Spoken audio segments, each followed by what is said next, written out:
안녕하십니까. 동방문화대학원대학교 조혜경 겸임교수입니다.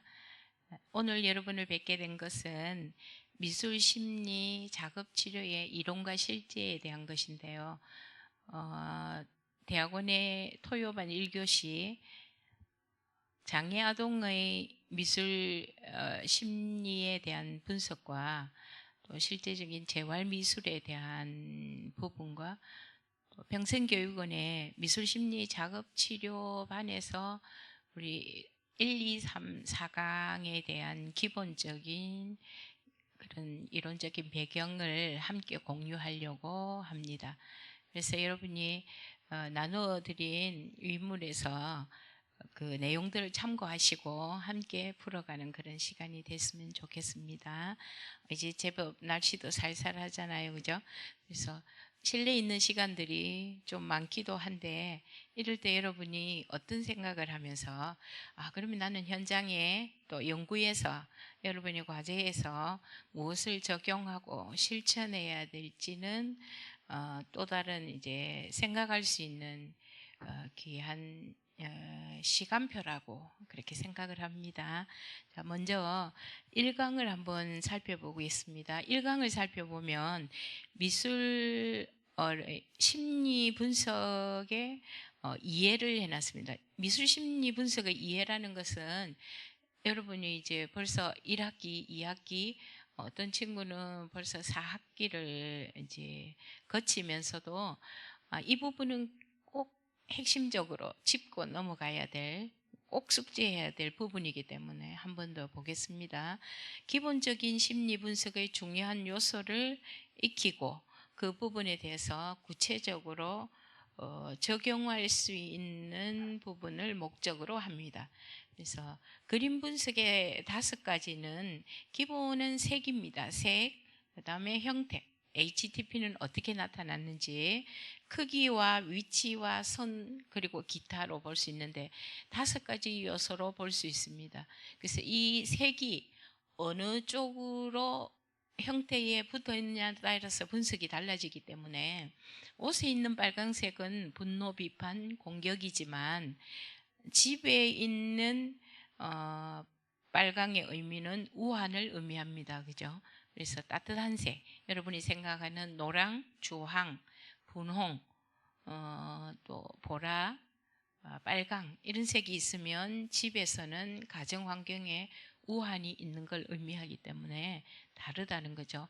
그럼 나무에 빨간이나 분홍을 칠하면 어떻게 분석을 합니까? 의문이 오죠. 나무에 있는 것은 머리를 의미하기 때문에 잎의 어떤 구조나 형태로 봐서는 머리나 두뇌 활동을 의미하기 때문에 굉장히 골치가 아프거나 혼란스러운 상황을 의미합니다. 그래서 이 색이 어느 형태에 대비하느냐에 따라서 분석이 달라지기 때문에 그 부분에는 꼭 유의하셔야 되고요.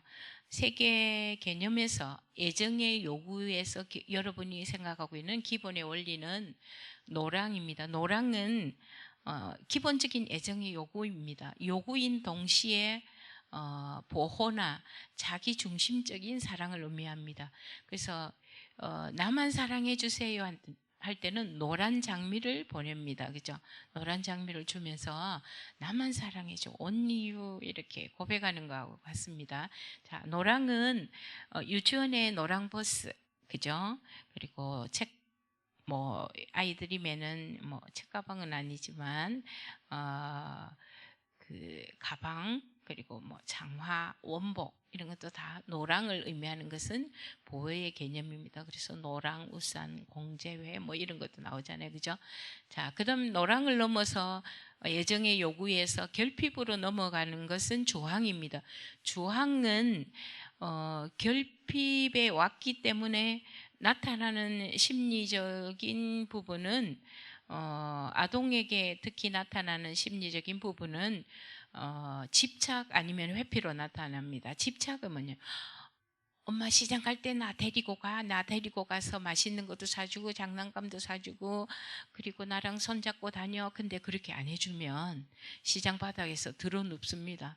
엄마는 왜 나를 사랑하지 않지? 엄마는 왜 나에게 관심이 없지? 이렇게 집중적으로 하는 게 집착이고요.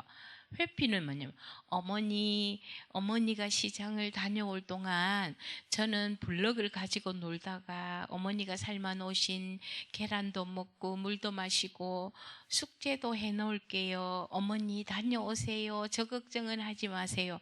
이거는 회피입니다. 아이고, 이 아이는 애어른이고 엄마를 깊이 생각하고는 아닙니다. 내재되어 있는 심리입니다. 그래서 주황에서 나타나는 것은 세 명이 있으면 한 명은 꼭 왕따나 은따된 형태로 토라져서 집으로 가거나 함께 관계 형성을 할 수 없는 그런 일들이 일어납니다.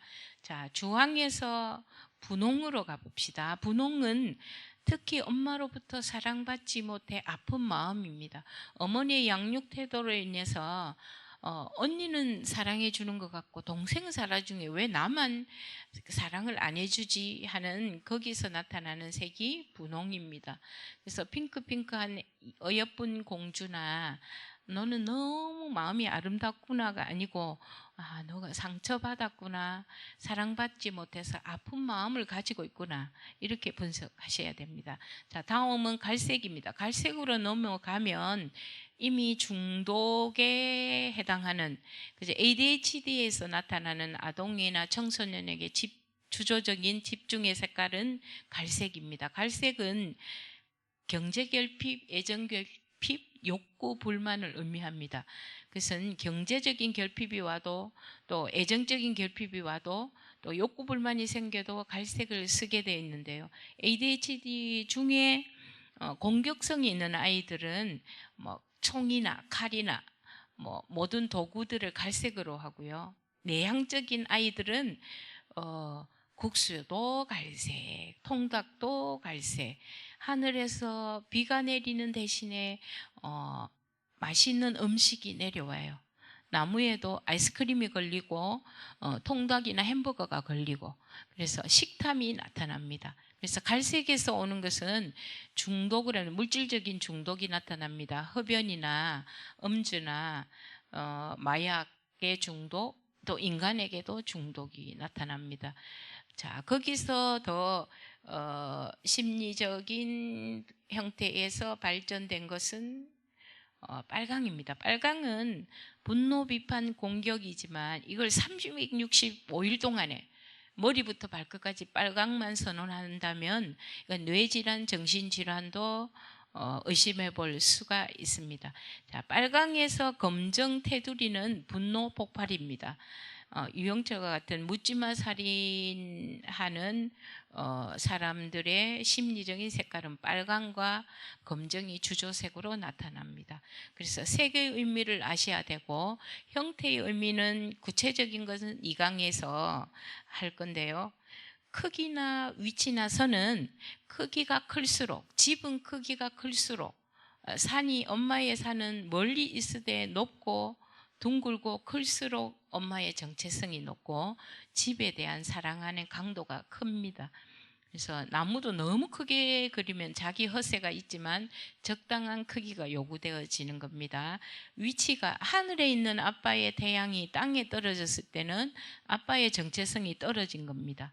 그러면 하늘에 있는 별은 엄마를 의미하는데 별똥별은 엄마의 정체성이 떨어지는 겁니다.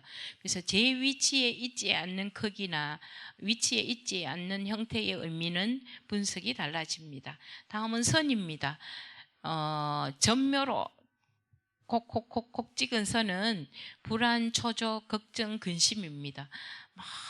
이 정신없이 그 횡선과 난선, 난화 같은 그런 선들이 교차되어 있는 것은 정신질환이나 정신적인 문제에 노출되어 있는, 집중력이 되지 않는 어떤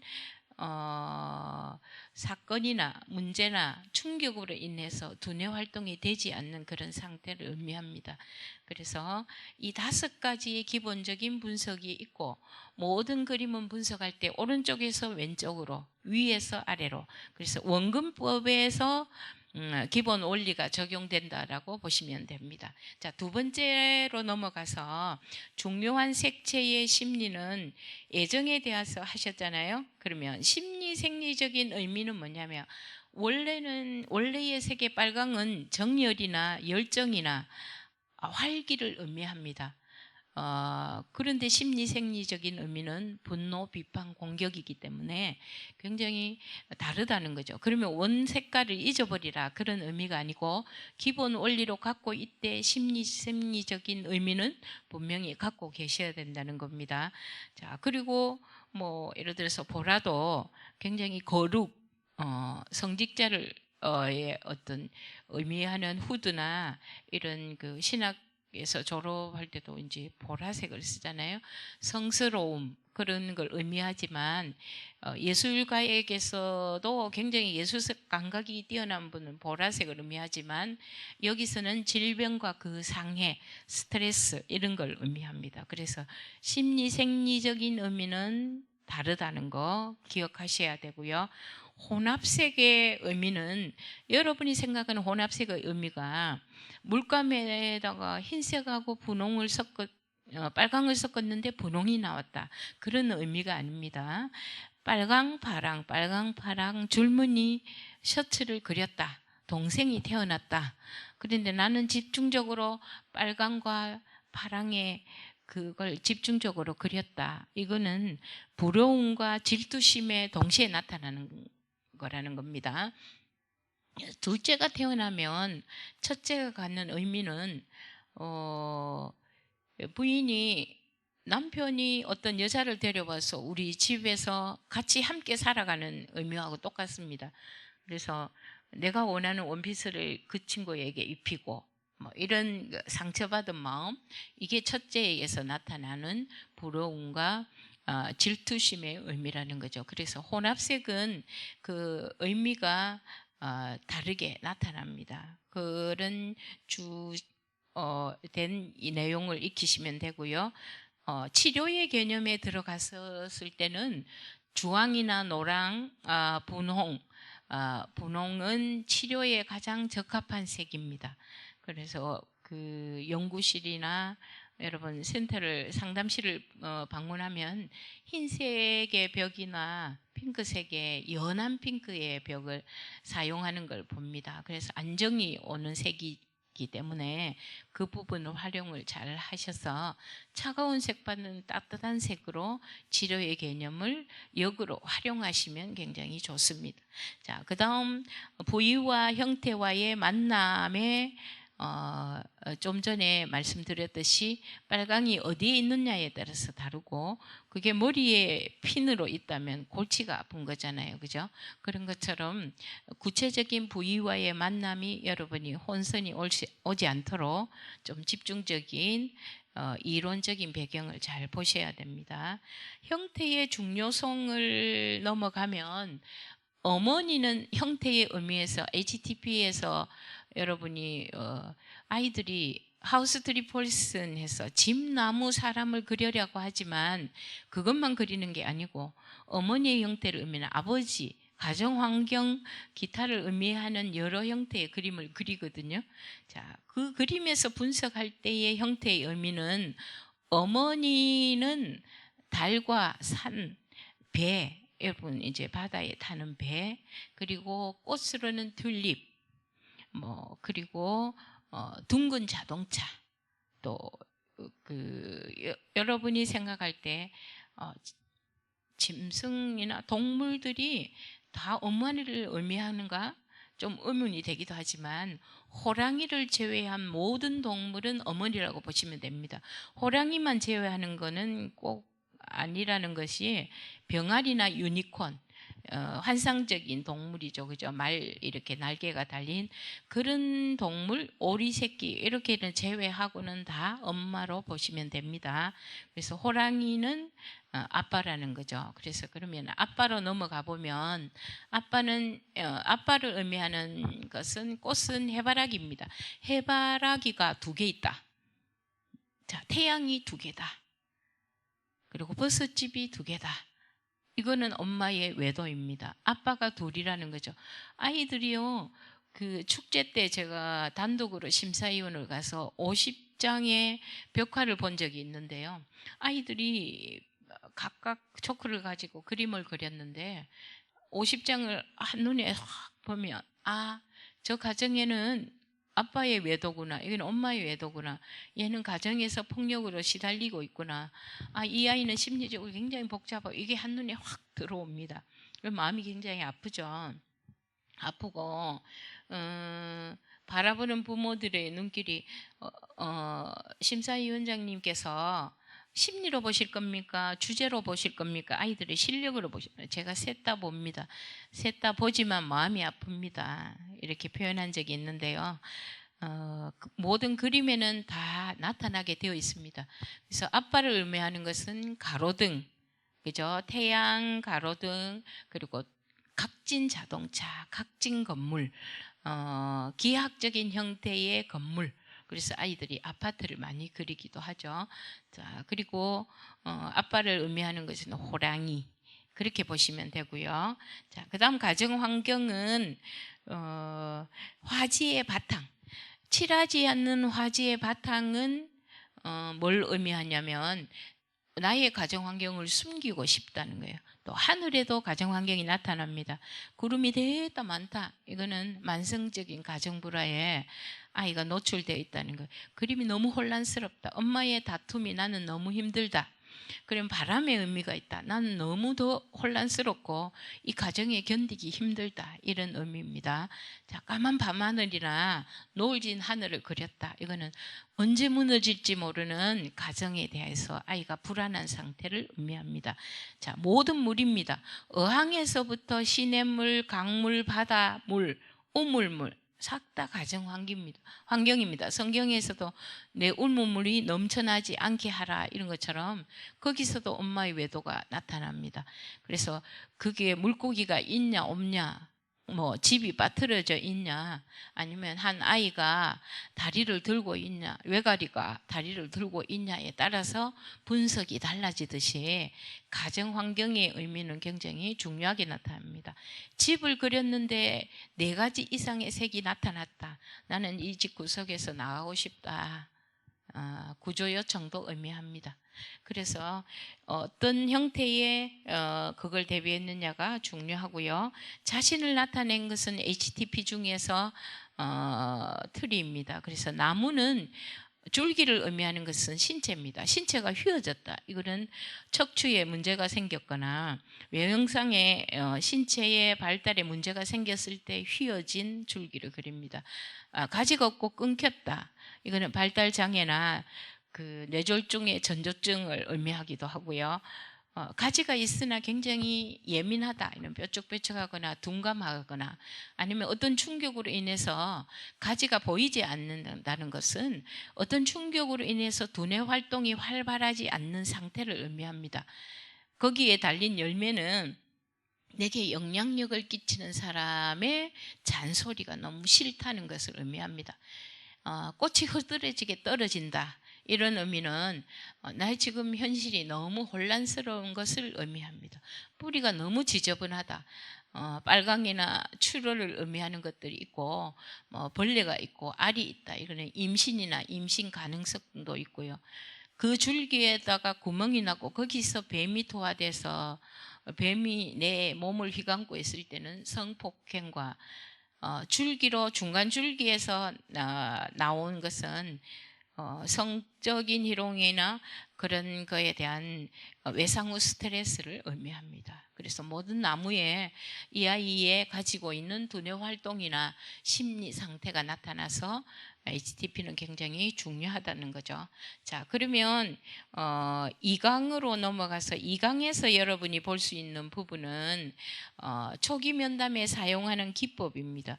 초기 면담에 여러분이 사용하는 기법은 지금 우리 사랑의 교실 아이들이 올 때 대부분은 이제 70% 정도는 훈방을 위해서 오지만 30%는 소년범으로 재범이나 또 소년원에 가기 전후나 보호관찰에 들어가기 전에 전후에 오는 아이들이 많이 있거든요. 이 아이들이 오기 전에 항상 거치는 게 범죄 심리 설문 테스트를 하고 옵니다. 그게 300문 300답입니다. 아이들이 이미 연구소 도착했을 때는 거진 파김치가 돼서 옵니다.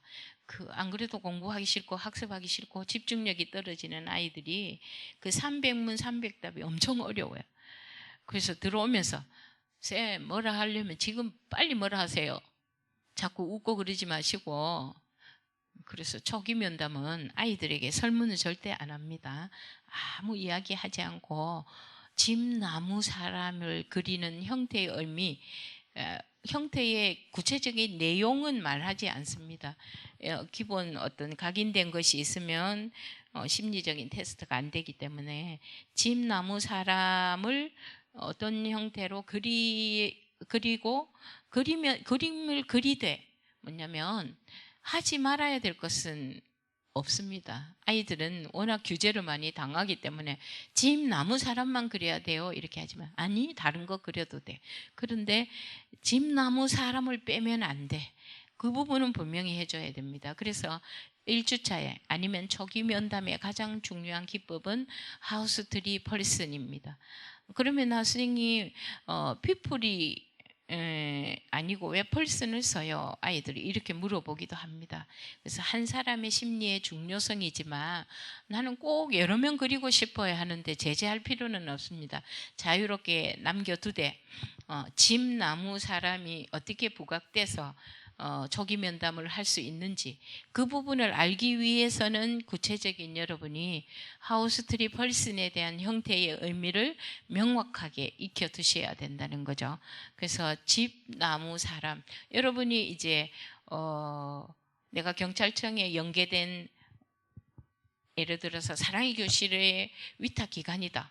아니면 그 행복카드를 쓰는 바우처다.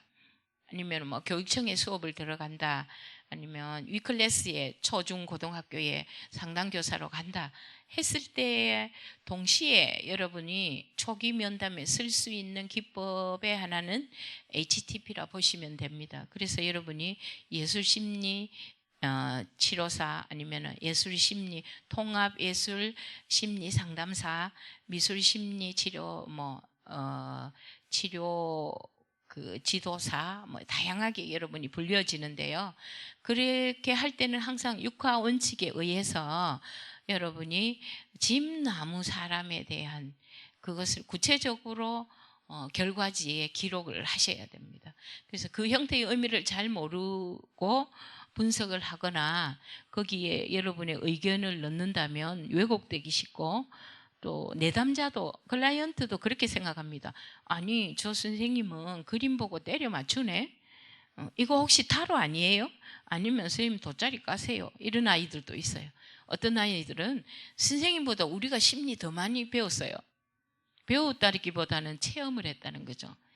그 아이들에게 이 HTP 기법은 분명히 예술심리치료에 나오는 미술심리치료학이라는 것을 분명히 밝히셔야 되고 1950년대 전쟁 발발 이후에 우리나라에도 본격적으로 시작된 가족치료라든지 심리치료라든지 미술치료, 음악치료 이런 다양한 기법들이 시작이 되었지만 학부나 대학원에서 생겨난 교과목이나 문화예술 콘텐츠 아니면 복음 콘텐츠라든지 문화예술 심리치료학과 이런 과는 한 3년 정도밖에 그리고 전국에 3, 40개의 대학밖에 없습니다.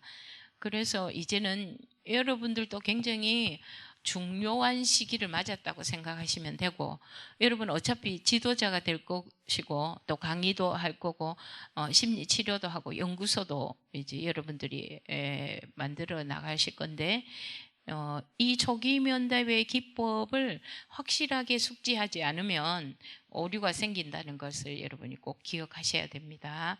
자, 세 번째로 볼 수 있는 것은 그러면 미술 심리 작업 치료는 무엇인가?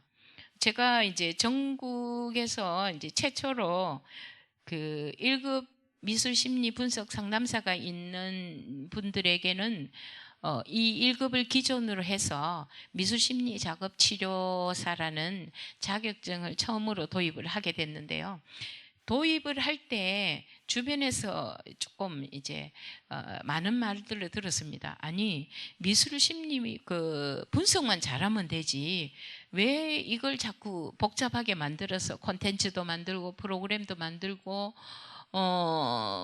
그리고 청소년 활동진흥원에 보건복지부가 위탁한 거기에다가 활동 인증제 프로그램에 인증도 받고 왜 논문에 뭐 7, 8개 소논문에 넣고 학위 논문에는 뭐 9개 가까이 넣고 해서 왜 자꾸 자기의 그 프로그램을 확산시키고 왜 이렇게 복잡하게 하냐고 하지만 그렇게 하지 않으면 여러분이 현장과 체험과 이론과 실제와 학문적인 것으로 정립되기는 굉장한 시간이 필요합니다.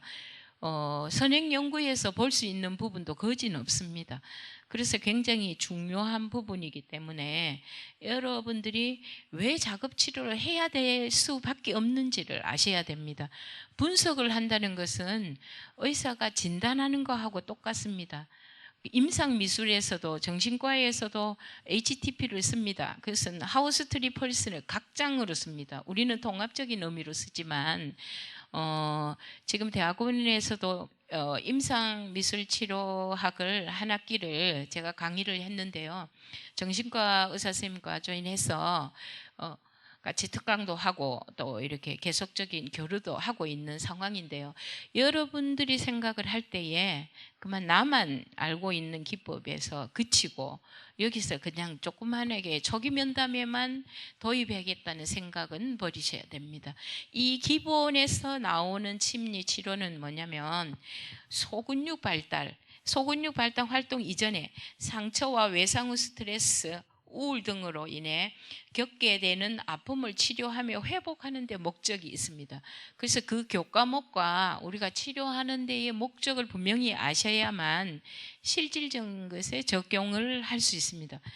그 적용의 첫 번째는 뭐냐면 소근육 활동으로 인지 활동과의 연계성을 높인다는 말은 우리의 몸이 가지고 있는 신체의 신비한 소근육과 대근육과 이 소근육의 활동이 결국은 두뇌 활동과 연계성이 있어서 아이들이 많은 손끝으로 움직이는 오감 만족의 놀이는 협음과 동시에 인지 발달에 굉장한 자극을 주기 때문에 예를 들어서 5세 이전에 소근육을 많이 썼다.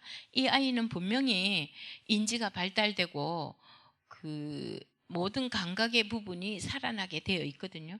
그러면 역으로 노인성 치매가 왔다. 오기 직전이다. 뇌졸중의 환자가 근육을 쓸 수 없다.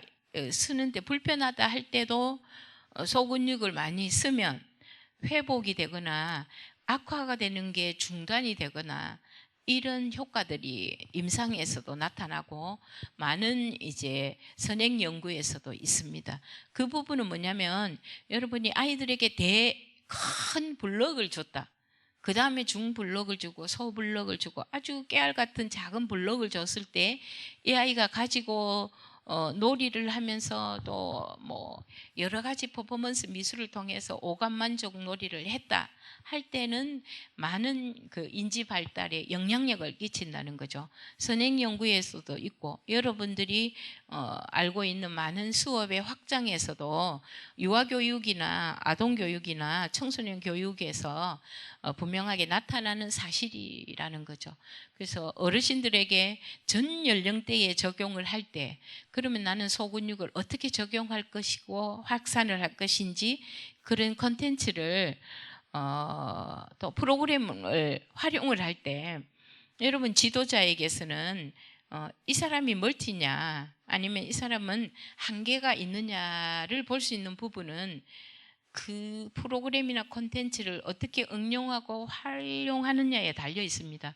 제가 요구르트 병을 하나 가져다 주고 예시된 작품을 하나 보여주면 그 예시된 작품을 가지고 10개를 만드는 선생님이 있고 그걸 하나를 그대로 따라하는 선생님이 있고 이걸 더 확장하고 변형시키는 선생님도 있고 이걸 연구 과제로 하고 논문화시키는 선생님이 있습니다. 그래서 여러분의 역량과 또 여러분이 담아야 될 그릇과 여러분의 크기는 계속적인 어떤 노력도 필요하고 연구의 소산물이기도 하거든요. 그 부분을 꼭 집중을 하셔야 됩니다. 자, 두 번째는 부적응 불안 해소 및 관계 형성, 사회성을 높이고 프로그램으로 완화시키기. 여러분이 이제 개별 상담도 하고 가족 상담도 하고 집단 상담도 하고 뭐 학교 부적응 아이들의 선도 프로그램도 운영하고 다양한 이제 관계 형성에서 또래 지지를 못 받고 가족 지지를 못 받고 결국은 사회적인 지지, 교사 지지를 못 받는 아이들을 만났을 때에 여러분이 해야 될 이 아이들의 사회성 높이기 프로그램은 여러분에게 숙제로 남아 있지만 많은 책자들이 나와 있습니다. 불교에서도 나오고 기독교에서도 나오고 뭐 다양한 종교 기관에서도 나와 있지만 여러분이 그걸 활용을 할 때에 내가 왕따나 은따를 당하는 아이를 살려야 되겠다. 집단 간에 아이들이 역할극을 하고 뭐 여러 가지 다양한 프로그램을 통해 가지고 여러분이 접했을 때에 이 아이가 이 프로그램 마치고 돌아갈 때는 왕따를 시킨 아이가 왕따 당한 아이 손을 잡고 나갈 수 있는 프로그램을 만드셔야 된다는 거죠. 한 예로 그 사랑의 작대기 놀이를 합니다. 초등 5학년이 한 아이가 외소하고 왕따를 당해서 지친 상태로 들어왔는데요. 자, 여기서 제일 보호하고 싶은 아이는 이러니까 아이들이 사랑의 작대기를 가지고 그 아이는 외국에서 살다 왔는데 굉장히 영어를 잘해요. 여기서 영어를 제일 잘하게 생긴 친구는 하면 그 아이에게 여기서 옷을 제일 옷을 만지면 되게 부드럽게 보이고 친해지고 싶은 색깔을 가지고 있는 친구는 이제 이 아이에 집중해서 이 아이에게 집중할 수밖에 없고 이 아이에 집중적으로 관찰을 해서 이 아이에게 관심이 쏟아질 수밖에 없고 지지를 보낼 수밖에 없는 부분을 부각시켜서 이 아이가 문을 나설 때는 함께 손을 잡고 나갈 수 있는 그런 프로그램으로 여러분이 이제 확산을 해야 된다는 거죠. 자, 세 번째는 작업치료 도구를 이용한 역할극으로 치료적 효과를 높이기. 그래서 상처치유. 그저께도 이제 상처치유에 대해서 이제 한 예로 댄스 학원에 아이들이 이제 우리가 들어가면 우리도 긴장하지만 아이들도 긴장하거든요. 그리고 자기가 노출되는 것을 싫어해요. 그래서 지금은 또 마스크도 꼈고 머리도 반쯤 내리고 뭐 이렇게 해서 길에서 만나도 모를 정도로 분위기는 그렇지만 한 아이가 엎드려서 자고 있었어요. 그래서 뭐 억지로 깨울 수는 없잖아요. 이제 하다가 동의서를 받아야 되니까 이제 옆에 친구 보고 깨우라 하니까 오빠 일어나 이러니까 이제 일어났어요. 일어났는데 상처받은 말 없다. 상처 준 말 없다. 없음 3개씩 쓰라고 했어요. 없음 푸는 방법 춤추기 이게 딱 끝이었어요. 자, 이 아이는 어떻게 끌어내지? 그래서 제가 알테에서 가서 그 마당에 그 단풍잎을 작년에 주워 놓은 거 있어요. 그러면 저는 또 문학 소녀처럼 막 이제 학교를 돌아다니면서 책을 한 권 들고 책을 읽으러 가는 게 아니고 책을 들고 단풍잎도 넣고 플라타란스 잎도 넣고 미루나무 잎도 넣고 넣어서 1년을 잠재웁니다. 꾹 눌러서 무거운 걸 올려서 잠을 재워서 이제 올려 쓰거든요. 가을이 오기 전에 쓰는데 낙엽을 막 이렇게 둥그런 화지에다가 낙엽을 여러 개 붙여놓고 이렇게 띠벽지로 이렇게 칸을 만들어줬어요. 자기만의 공간을 만들어주고 그러면 선생님은 어릴 때 가장 상처받은 말이 뭐냐면 100점을 맞아가지고 막 동네에 와서 뛰어서 왔는데 우리 엄마가 친척이 이렇게 여러 분 오셔가지고 막 잔치를 벌리고 있는데 제가 장독대 옆에 이렇게 엄마한테 100점 맞았다고 자랑하려고 갔는데 우리 엄마가 네가 왜 100점 맞노? 너희 오빠는 50점 맞았는데 그 남자가 잘 돼야지 이렇게 표현을 하신 거예요. 그래서 시험지 다 찢어가 버릴까 봐다 하면서 제가 그렇게 이야기를 하니까 친척들이 아이고 딸이 잘 돼도 좋지 뭐, 요즘은 딸이 잘 되면 더 좋지 뭐, 이렇게 말했는데 우리 엄마가 아니요, 그 큰아들이 잘 돼야 되고 아들들이 잘 돼야 딸이 잘 된다고 이렇게 표현해서 되게 슬펐는데, 결혼을 해서도 내가 뭘 예쁜 걸 해가지고 가져가면 너가 오빠 줘야지 이렇게 이제 그거는 이제 엄마의 유형이기도 하고, 뭐 그렇다고 사랑을 안 해주는 건 아닌데, 표현 방법에서 난 지금까지도 약간 그 남자가 우선돼야지 이러면 약간 이렇게 속에서 뭐 그게 내 외상 후 스트레스다면서 이렇게 이야기하니까 자던 애가 벌떡 일어나더만은, 쌤 그러면 여기에 쓰면 돼요? 다 쓰면 어떻게 하는데요? 여기에 다 쓰고 나면 우리 낙엽 붙여놓은 걸 다 바스트라가 이거 다 덮어버리자. 그 다 구겨서 여기는 불태울 수 없으니까 내가 한 공간을 마련해 줄게. 거기 집어넣어서 버리자. 이 아이가 빽빽하게 20가지 정도를 썼어요. 쓰고 난 뒤에 쌤 좀 더 있다 가면 안 돼요? 나 가야 돼. 비상강. 비상 강의를 받기 때문에 쌤 빨리 가야 돼. 이제 이렇게 농담하면서 왔는데요. 이 아이가 어떻게 선생님이 우리한테 어릴 때 아픈 거 그거 이야기해 줄 수 있어요? 이렇게 물어보는 거예요. 내 이야기 다 해줄 수 있다. 근데 내가 오늘 너희들하고 같이 쓴다. 왜 그러냐면 나도 지금 내가 이렇게 이야기하는 거 보니까 아직까지 내가 그게 끝나지 않은 문제인 것 같다. 나도 오늘 이걸로 끝을 내고 싶다. 그래서 같이 쓰자꾸나 하면서 쓰고 제가 버렸거든요. 버리면서 내가 상처받은 말, 상처 준 말, 그리고 나는 스트레스를 어떻게 하느냐, 심리적으로 가장 좋지 않은 잠을 자느냐, 고함을 지르고 뭐 벽을 치느냐, 뭐 다양한 게 나올 건데 그 어떻게 심리적으로 해소할 것인가를 가르치고, 또 이걸 가지고 있으면 되지 않는 부분들도 가르쳐주고 하면서 이 아이들과 관계를 형성하고 나오게 되는데요.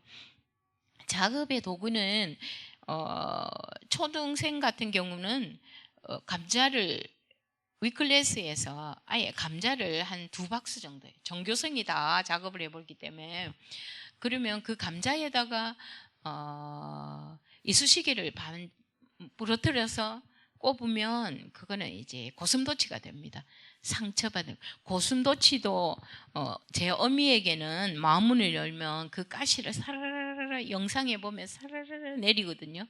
상처 치유라는 것은 내가 용납할 수 없는 상황에서도 내가 그걸 용납하고 품고 배려하고 포용할 수 있는 부분까지 가는 걸 의미하기 때문에 고슴도치도 만들어보고, 배려하고 공감 능력이 뛰어난 양도 만들어보고, 닭새끼도 장갑으로 만들어보고 역할극을 하는데요. 울산의 한 중학교에 이제 6명의 이제 경계선 아이들이 했는데, 그야말로 이제 닭새끼를 만들어가지고 이제 역할극을 하자 이러니까 한 아이가 제게, 선생님이 우리 엄마 해주면 안 돼요? 나는 아빠 하고 싶어요. 그래 해보자. 이제 닭을 들고 제가 이제 나보고 의자에 앉으래. 그래서 역할을 할 때는 하고 싶은 역할을 지시하기 때문에, 아이가 지시하기 때문에 제가 앉았어요. 앉으니까 아빠 닭이 하는 말이, 그 친구가 하는 말이, 이 모자란 년, 이렇게 말하는 게 나보고. 그래서 내가 이제 큰 눈을 확 치켰면서 보니까, 쌤 무서워요. 나는 그냥 아빠가 하는 말을 하는 건데 선생님이 그렇게 쳐다보면 나 역할극 못 하잖아요. 자, 이 아이가 역할극 끝나고 펑펑 울었는데 저도 같이 뭐 부둥켜 안고 울었는데, 아이가 듣는 용어들이 항상 나가 죽어라, 네 같은 새끼가 안 태어났으면 좋았을 뻔했는데 너는 뭐 사회의 악이다, 뭐 이렇게 이야기를 듣는 아이들이 와서 폭력도 하고 친구한테 침도 뱉고 뭐 왕따도 시키고 뭐 이렇게 하는 것들이 많이 있거든요. 역할극을 통해서 다 뱉어내고 그 상처가 다시 그 디딤돌이 될 수 있도록, 걸림돌이 안 되고 디딤돌이 되고, 위기가 찾아왔을 때 위험을 붙드는 게 아니고 기회를 붙들 수 있는 내적인 힘을 길러주는 그런 역할극, 이런 것도 중요하다 그죠. 다음은 그림 분석에서 나타난 결과에 따른 유형별 치료 연계성을 높여야 됩니다. 그래서 이 친구는 굉장한 우울을 갖고 있다. 이 친구는 또래 관계 형성이 안 된다. 또 이 친구는 가족의 문제로 도저히 가족에게 돌려보내면 되지 않는 환경이다. 그리고 이 아이는 정신과와 또 경찰과 산부인과와 상담사가 또 부모와 함께 5사람이 이 아이 하나를 도와야 될 만큼 간절한 상황도 올 수 있다는 거죠. 그런 유형별이나 지금 일어나는 상황들을 잘 숙지를 해서 도울 수 있는 그런 방안들을 모색을 해야 됩니다. 자, 마무리로 보겠습니다. 그러면 사례를 인지하기 위해서는 직접 박달 장애의 등의 유형, 그러면 그림 분석, 유형별 분석의 사례를 통해 적용하도록 돕는다 할 때, 여러분이 갈 수 있는 현장에는 도움반, 그래서 이제 도움반은 지적 발달 장애나 또 신체 발달 장애나 장애를 갖고 있는 학교를 방문하거나 또 개별 상담을 하거나 집단에서 여러분들이 해야 될 때는 HTP는 여러분이 가져갈 때 모형을 가지고 갑니다. 지금 우리 애니메이션 전공하거나 그림을 전공한 친구들이 계속 유형별 나무라든지 집이라든지 사람을 그리고 있거든요. 그러면 저는 이제 화이트보드 같은데 그 화이트보드지를 가지고 화이트보드에 나무의 유형을 한 7, 8가지를 붙입니다. 그러면 아이들이 선택하는 나무는 항상 끊겨진 나무입니다. 12명의 아이 중에서 11명은 끊어진 나무를 그립니다. 그건 뭐냐면 한 개의 예시가 필요한 데도 있고 그냥 말로 해서도 되는 데가 있고 여러분의 작업한 것을 예시물로 가져가야 될 때가 있고 그 부분을 여러분들이 잘 숙지를 하셔야 현장에서 당황하지 않고 실질적인 작업을 할 수 있다는 거죠. 자, 우울 및 조현병의 사례는 여러분이 분석할 때 이게 왜 이래 선이 복잡하지? 이게는 왜 열매가 여기 있지? 복잡하게 분석할 필요가 없습니다. HTP가 잘 안 나타납니다. 정신적인 문제, 조현병의 문제로 나타나는 그림만 나타나기 때문에 그림에 너무 분석하려고 하지 말고 우울과 조현병의 또 분노성, 또 양극성 장애의 어떤 치료 사례와 콘텐츠와 프로그램이 필요한 거 거기에 집중을 하셔야지 너무 분석에 집중해서는 안 된다는 거죠. 자, 그러면서 성적 문란이나 성적 문제에 대한 사례는 여러분 이거는 뭐 이런 사례들을 여러분이 임상에서 공개할 상황이 아니잖아요.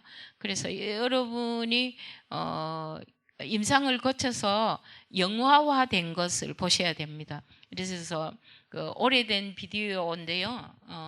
공정사회라든지 또 자폐 친구들을 도운 인형으로 만든 집이라든지 IM쌤이라든지 이런 장애 영화나 유형들을 보고 또 영화로 치료하는 심리학이 있거든요. 그리고 연극을 통해서 다양한 활동을 통해서 이런 유형은 어떤 치료를 하는 게 유용한지를 여러분들이 숙지를 하셔야 되고 한 예로는 그 그림을 그리는데 여러분들이 수천 장을 봤다 해도 꼭 HTP가 나타나는 건 아닙니다. 한 실예로 8칸의 그림을 그리고 죽어야지. 그래서 옥상에서 뛰어내렸다. 초상화가 있고 뉴스에 나고 부모가 울고 250을 써놨어요. 여러분 이걸 어떻게 분석을 해야 됩니까?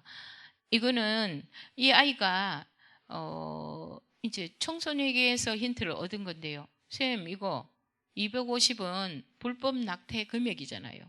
이 아이가 없어요. 돈이 없어. 불법으로 낙태를 하려 해도 없어요.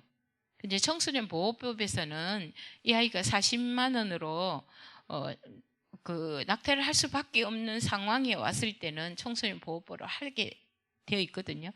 그런데 이 아이가 이게 없으니까 죽고 싶은데 마지막으로 그림에서 그 유형이 나타난 거예요. 그래서 이 아이가 정상적인 삶으로 돌아갈 수 있는 과정까지는 정신과 의사와 산부인과와 심리치료사와 부모와 경찰의 그 연계성을 전체를 통해서 이 아이가 지금도 살아 있습니다. 그거는 뭐냐면 여러분이 혼자 독립적으로 해야 될 부분이 있고 함께 협력으로 해야 될 게 공동으로 해야 될 부분이 그걸 명확하게 잘 아셔야 됩니다. 폭력성이 있고 공격성이 있고 무기나 도구를 들고 다니는 정신질환자를 내가 한번 해보겠다 이렇게 하시면 안 된다는 거죠. 영적이고 정신적이고 육적이고 마음적인 거 어디에서 문제가 왔는가를 정확하게 분석을 하셔야 되고 거기에 따르는 치료는 나 혼자 할 수 있다는 그런 의협심이나 뭐 어떤 내 용기나 의지 가지고 되어지는 부분은 절대로 아니라는 거죠. 만성적인 가정 불화와 가정 문제에 대한 사례는 여러분이 2강에서 헤어져야 될 프로그램에서 가계도와 동적 가족화에 나타납니다. 그래서 영적인 대물림이라든지 가정의 이혼이라든지 도박이라든지 중독이라든지 그렇게 나타난다든지 동적 가족화에 봤을 때 이 아이가 그리지 않는 사람이라든지 그 철저하게 소통의 부재가 있는 가정은 가족 치료로 연계성을 둬야지 이 아이만 치료해서는 환경 치료도 되지 않을 뿐더러 집으로 돌아가면 원래대로 돌아오기 때문에 이 부분을 가장 염두에 두고 하셔야 될 부분입니다. 자, 오늘은 이 강의를 미국이나 또 캐나다 또 그 우리 서울에서 제주까지 많은 분들이 강의를 들을 건데요. 유인물도 보시고 또 책자도 보시고 그렇게 하면서 1강에서 4강까지를 총 복습하고 정리를 했구나. 이 부분을 염두에 두시고 한 번 더 이제 계속 좀 반복적으로 들으셔야 되고요. 이걸 통해서 여러분들이 한 걸음 더 또 실력이 또 쌓아지고 또 유형별에 대한 또 HTP에 대한 것들이 조금 더 인지되고 숙지되었으면 하는 그런 바람입니다. 장시간 동안 들으신다고 수고하셨습니다. 감사합니다.